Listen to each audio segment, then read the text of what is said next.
Tomorrow night is a time, really, for Senator Vance as well as Governor Walz to show the American people who they are. And as you know, Vance has made some comments about women in the past that have really upset that demographic. I mean, childless cat ladies has become a rallying cry of the left this election. How do you think he makes it up to that demographic tomorrow?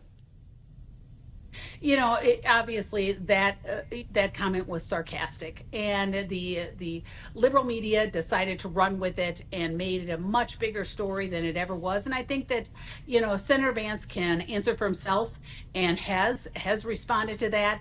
And I think that it needs to be taken as it was meant, which was a sarcastic comment.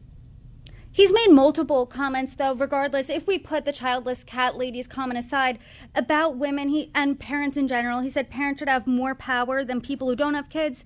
He said raising grandkids was, quote, the whole purpose of the postmenopausal female in theory. If he's confronted with those comments tomorrow, how do you think he should respond? I'm sure that he will have a response for those things. He will have to make that decision on how he's going to respond to that. He thinks well on his feet, and I think that he will have legitimate answers for all of those.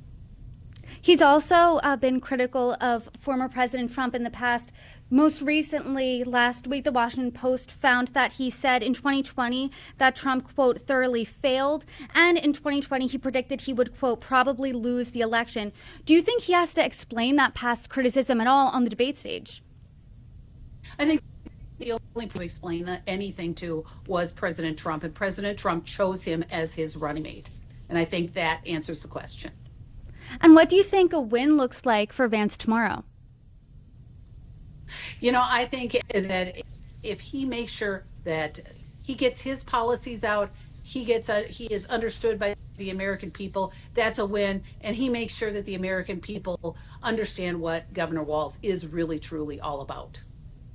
I do not want to just look at the wider 2024 race and the presidential race in general. Polls indicate that Harris and Trump are essentially tied in the battleground states.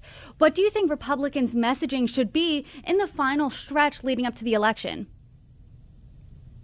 I think we need, and we have been, and President Trump has been talking about it, is the economy. Are you better off than you were 4 years ago? The 2017 tax cuts are expiring in 2025.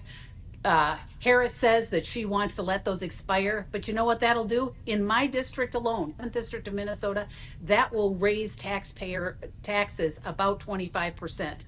You know what? We can't have that. And that's what we're all about, is making sure that people keep money in their pockets. And that's what we should be talking about, because people are facing, higher prices, higher taxes all across the country.